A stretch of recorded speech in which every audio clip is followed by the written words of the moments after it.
जय महाराष्ट्र. काय म्हणता मित्रांनो, तर आज होता माझ्या बहिणीचा हॅपी बर्थडे. तर आपल्याला जायचं होतं हॉटेलमध्ये जेवण करण्यासाठी. तर सगळेजण मस्त तयारी करत होते. बर्थडे गर्ल तर मस्त एक नंबर तयार वगैरे झाली होती. माझे शक्तिमान भाऊ तर तिथं मस्त मस्त करत होता. मग काय तयारी वगैरे झाली. माझे 80,000चे जुते लावले आणि निघालो गाडीवर बसून मस्त.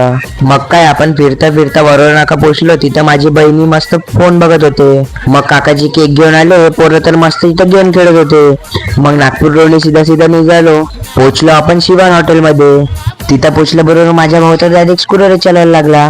याला बघून माझे 3 बहिणी पण स्कूटर चालवतो म्हणे. मग मी बी थोडसा बैलबंडी चालवून देतो म्हटलं.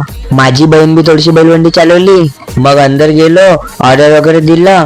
आधी केक वगैरे कापून घेऊ म्हटलं. Happy birthday to you, happy birthday to you, happy birthday dear.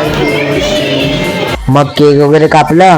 सगळेजण एक एक करून तिला केक वगैरे चारून दिले. मग सगळेजण केक वगैरे खाल्ले.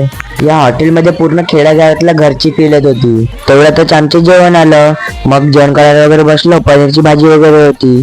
मस्त खाल्लो. मग जेवण झाल्यावर माझी बहिणी टिशू मस्त नाश करत होते त्या हॉटेलमधले. मी म्हटलं मग एक नंबर जेवण झालं रे भाऊ म्हटलं. मग जेवण वगैरे झालं, बिल वगैरे दिलं. त्या हॉटेलमध्ये तर मोठा धबधबा होता. मग हॉटेलच्या बाहेर वगैरे निघालो, आईस्क्रीम खावं म्हटलं. मग आईस्क्रीम वगैरे खाल्ली. आईस्क्रीम खाऊन निघालो आपण डायरेक्ट घराकडे. थंडी वगैरे तर बहुत जास्तच लागत होती. घरी पोहोचलो. झालं मग हा ब्लॉग इथं पर्यंत. भेटू पुढच्या ब्लॉग मध्ये. त्यासाठी फॉलो सबस्क्राईब करून घ्या. बाय मित्रांनो.